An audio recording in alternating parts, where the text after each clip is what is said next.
Assalamualaikum warahmatullahi wabarakatuh. Hai semua, jumpa lagi. Selamat pagi korang. Apa khabar korang hari ini? Semoga semua dalam keadaan sehat sejahtera, dimudahkan segala urusan, dimurahkan rezeki, tetap semangat, tetap produktif dan bahagia selalu. Amin ya rabbal alamin. Jadi korang, ini ialah first video saya di tahun 2023. Hari ini 7 hari bulan 1. Dan baru sempat nak video ialah di awal tahun ni agak sedih sikit sebabnya anak-anak tak berapa sihat. Si kakak tu balik je daripada bercuti dari Batam tu.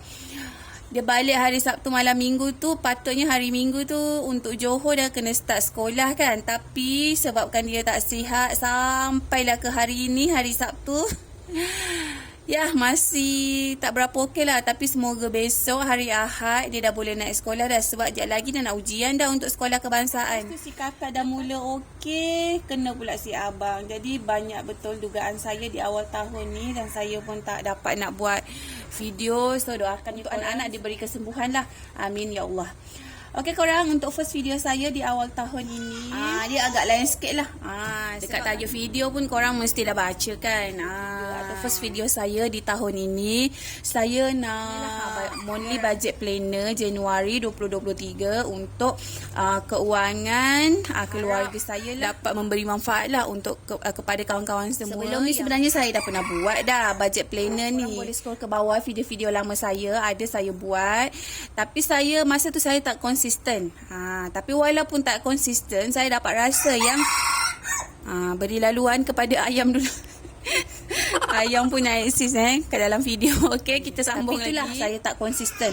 Tapi walaupun saya tak konsisten, saya pun dapat merasa bila kita buat budget planner, kita punya keuangan tu dia akan terarah tau. Dan kita tak akan over budget. Agak lambat sebab ni dah 7 hari bulan kan. So it's okay, tak apa lambat daripada kita tak buat sama sekali kan. Doakan je korang semoga saya lebih konsisten lagi lah. Sebab banyak sangat manfaat dia bila kita buat budget planner ni tau.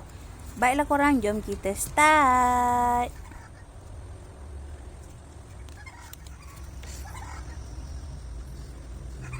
Okey korang, untuk monthly budget planner di bulan Januari, buat masa ni saya akan bahagi pada 3 kategori sajalah. Kita akan mengikut bajet. Kalau dulu yang sebelum-sebelum ni saya buat budget planner tu, saya bekerja kan. Dan untuk yang tahun ni suami saya seorang je yang bekerja. Tapi so, ini tak bermaksud korang boleh betul-betul cara saya ni Ini ikut pada keuangan korang lah. Kalau macam keuangan korang lebih bajet pada setiap poin tu, boleh lebihkan. Tapi kalau bajet korang macam saya, kalau nak ikut pun boleh, tak nak ikut pun tak ada masalah. Ini saya beri contoh je lah ya. Okey, untuk Januari 2023, untuk yang pertama saya ada, yang pertama wajib. Yang ni wajib. Okey, untuk yang wajib ni kita bagi lagi menjadi, yang pertama kita punya komitmen. Komitmen ni macam korang nak bayar kereta, nak bayar motor. Amount dia saya tak payah sebut lah Tapi setiap bulan ini saya memang akan bayar. Dan ini dah masuk tahun kelima, alhamdulillah. Doakannya semoga cepat habislah bayar. Yang kedua, benda yang wajib saya kena buat ialah saving. Saving ni awal-awal lagi masa kita nak bahagi-bahagi kita punya duit ni, kita dah sisihkan dulu tau untuk saving ni. Tak kisahlah korang nak saving sebulan 500 ke, 300 ke, 200 ke, tak kisah. Tapi ni amount ni saya tak payah letak lah So yang ketiga ialah sedekah. Sedekah ni amount dia pun saya tak payah letak sebab yang ni dia tak inilah, tak tentu dia punya sedekah ni. Maksud dia macam kita nampak gelandangan ke, nampak makcik-makcik yang jual tisu ke, sedekah macam tu lah.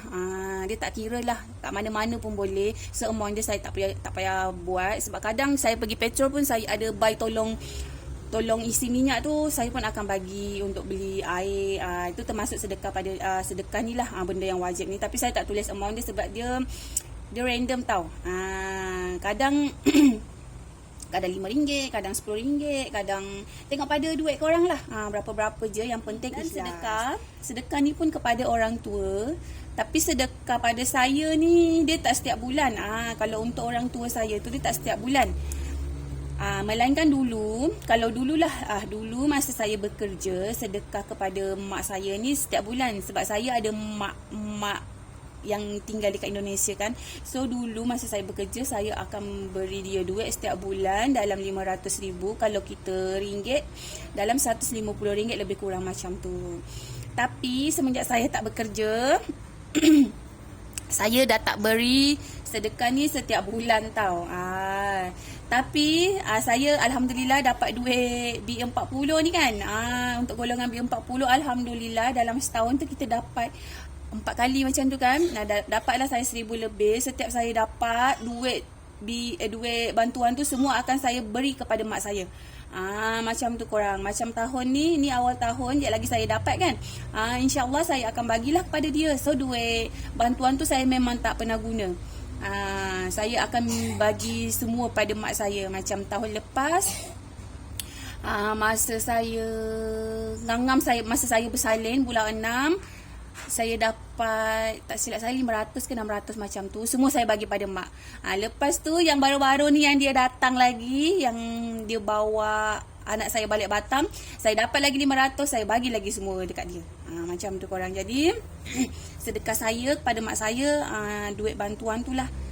Kalau sedekah bulan-bulan ni saya tak dapat lagi nak bagi bulan-bulan. So saya bagi je lah semua duit bantuan tu kepada mak saya. Tapi ni harap korang jangan kecam cakap dapat duit bantuan baru bagi orang tua. Tapi lain cerita kalau dia ada keperluan yang berdesak, macam dia sakit ke, dia apa ke, tu nak ke tak nak, kita mesti akan kirim lah. Dan saya akan ambil duit dari saving ni korang. Harap korang boleh faham apa maksud yang saya cuba sampaikan ni. Okey, untuk benda wajib ni kita dah letak 3, iaitu komitmen. Untuk saving ni pun wajib, dan untuk sedekah ni pun wajib. Tapi amount dia saya tak payah tulis lah. Ni ikut pada kemampuan keluarga masing-masing lah. Okey, untuk kategori yang kedua, ialah keperluan. Keperluan ni banyak benda lah yang kita kena buat. Yang kita kena keluarkan duit, keperluan. Okey, benda yang pertama untuk keperluan ni ialah grocery. Grocery bulanan. Grocery bulanan ni saya akan letak RM200. Untuk grocery bulanan ni dah termasuk beras, sabun, shampoo, barang-barang yang kering lah. 2 grocery mingguan. Okey, untuk grocery mingguan ni saya akan letak minggu pertama, kedua, ketiga, keempat dan minggu kelima. Setiap minggu tu saya akan letak 100. So 5 minggu saya akan letak 500. Jadi untuk setiap minggu ni kita kena guna RM100 lah. So korang pandai-pandai lah, cukup tak cukup kena cukupkan. Sebab inilah bajet yang kita ada untuk grocery mingguan. Contohnya untuk 1 minggu ni kita akan ambil 100 je kan. So RM100 kita bahagi menjadi 7 hari. So dalam sehari tu kita kena pakai RM14 lebih kurang macam tu korang. RM14 seporsi macam tu lah. Kira RM14 lah dalam setiap hari. So pandai-pandai korang lah nak beli sayur apa, lauk apa, macam tu. Tapi pada saya selalunya dalam seminggu tu saya akan beli belanja dalam seminggu tu 2 atau 3 kali je. So, jadi dalam 1 kali belanja tu saya akan belanja dalam RM30 macam tu, RM40. Dan ini untuk yang tak ada esbok lah, kena belanja dalam seminggu tu 2-3 kali. Tapi kalau korang ada peti ais, belanja je dalam 1 minggu tu 1 kali dengan bajet RM100. Okey. Untuk yang ketiga, ni belanja kakak. Ni belanja atau jajan kakak lah. Belanja kakak ni pun benda yang setiap hari saya kena keluarkan. Dalam sehari tu RM5. So dalam 1 minggu 5 hari, 5 kali 5 RM25 kali 4 minggu. So kita letak dalam RM100 untuk duit belanja kakak. Okey, yang keempat ialah petrol. RM100. 2 minggu sekali saya kena isi minyak RM50. Kalau macam kita nak pergi jalan-jalan tu, kadang kita top up lah duit minyak tu RM10, RM20 macam tu korang. Tapi kalau untuk sekolah kakak sahaja, ni RM100 ni dalam sebulan cukup lah. Okey, yang kelima, api dan air. Plus air. Ini dalam seminggu saja saya kena beli petrol tu. Pakai 4 jam saja, start pukul 7 petang maghrib sampai ke 11 malam. Setiap hari Ahad saya kena beli minyak petrol RM50. So saya letak dalam 1 bulan tu 5 minggu. So kita buat RM250 plus dengan air. Yang buat boros saya tu lah. Inilah.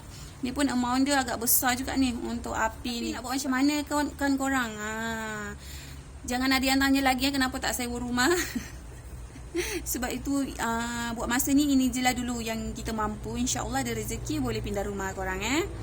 Okey, poin yang keenam ialah belanja suami. Belanja suami ni pun saya kena bagi belanja suami ni sebulan RM200. Ni dah termasuk duit sarapan dia, duit minyak motor dia. So ambil duit daripada ni lah. Jadi untuk sebulan, untuk keperluan sahaja di luar daripada komitmen, daripada saving, daripada sedekah, RM1,350. So kalau macam kita masih single lagi dengan gaji RM1,500 ni, saya rasa lebih daripada cukup untuk saya ni belanja ni semua ni untuk 5 orang, suami isteri, 3 orang anak. Okey. Untuk pampers baby pun ambil dekat grocery bulanan. Jadi inilah dia saya punya pengeluaran untuk 1 bulan. InsyaAllah cukup tak cukup kena cukupkan. Poin ketiga ni ialah saving challenge. Saving challenge ni maksud dia kalau ada lebihan duit dari grocery ni masuk ke saving challenge. Kalau ada lebihan grocery mingguan ni masuk ke saving challenge. Belanja kakak ni kalau ada duit lebihan dia akan masuk tabung dia sendirilah. Kalau petrol ni habis, biasanya dia akan habis. Kalau api air ni pun biasanya dia memang akan habis. Kalau belanja suami ni pun akan habis. So saya akan berharap untuk saving challenge ni daripada grocery bulanan dan grocery mingguan. Semoga saya konsisten, insyaAllah. Doakan je korang, insyaAllah bermanfaat lah. Dan ada lagi, mungkin ada yang bertanya kan, tak ada ke duit untuk jajan kat luar, makan kat luar, apa ke shopping ke. Untuk bajet shopping kat sini saya tak buat sebab saya memang jarang shopping. Kita orang tu lebih kepada makanan. Kalau untuk shopping ni dia time nak raya je tau, dan raya Aidilfitri. Itu saja. Kalau macam hari-hari biasa ni jaranglah kami nak shopping baju, barang apa semua kan. Dan untuk makan kat luar tu InsyaAllah sebab saya pun ada jual-jual kuih, adalah sikit, walaupun income dia tak banyak. Alhamdulillah, thank you korang yang sentiasa support saya beli kuih saya.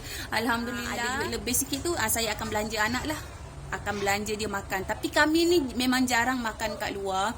Dalam sebulan tu pun kadang tak pernah pergi tau. Kita tengok pada keadaan keuangan kita lah. Kalau macam kita ada duit lebih, bolehlah kita keluar makan. Kalau macam tak ada, masak je lah kat rumah. Dan keluarga lain cara lah. Dan untuk keluarga saya, cara saya InsyaAllah macam ni. Yelah, kita ikut kemampuan kita. Kita ikut gaji suami. Walaupun gaji tak banyak, InsyaAllah, Alhamdulillah, kami pun boleh saving, kami pun boleh bayar komitmen, dan Alhamdulillah pun boleh bersedekah. Jadi kita tak payah tunggu duit kita banyak untuk kita buat budget planner ni. Gaji sikit pun tak apa, setakat gaji 1,000 macam saya ni 1,500 pun tak apa, korang buat je. Sebab ni tergantung daripada niat kita. Kalau niat kita kuat, insyaAllah kita boleh buat semua ni. Yang saya suka daripada buat budgeting ni, saya suka yang saving challenge dia. So nanti kita boleh adjust daripada grocery bulanan dan grocery mingguan. Kalau korang pandai untuk mengatur keuangan dari grocery bulanan dan grocery mingguan ni, so korang akan dapat saving challenge ni tau. Saving challenge ni. So inilah yang akan mencabar kita. Sedikit mencabar tapi ada manfaatnya. Kita akan mendapat duit lebihan daripada bulanan dan mingguan. So dari sini kita boleh ambil manfaat. Dia kena rajin masak dari rumah. Macam tu ya. Harap jom sekarang kita agihkan duit-duit ni ke dalam wallet organizer kita ni. Okey korang, inilah dia. Tinggal ini je lah duit yang saya ada. So untuk komitmen ni loan kereta saya bayar online. So ni kita kena padam lah. Ni kita kena padam sebab ni kita dah bayar kan loan kereta. So untuk saving pun saya dah buat. Sebab ni kena buat awal-awal. Kalau tak habis. So saving komitmen kena buat dulu. Dan sedekah. Sedekah ni pun kena simpan. Kena simpan awal-awal. Okey, untuk grocery bulanan, sebab ini dah nak masuk minggu kedua, ni pun dah hari Sabtu hari ni kan. So grocery bulanan ni saya dah terpakai RM50. So saya akan letak 150 Ni untuk grocery bulanan, kita letak bahagian depan. Nanti saya akan tulislah ke atas ni. Ke atas ni saya nak letak stiker. Okey, untuk grocery mingguan, kita akan letak yang minggu ni kita dah terpakai. So kita akan buat minggu kedua. Minggu ni kita langkah. Ni minggu kedua 100. Minggu ketiga 100. Keempat 100.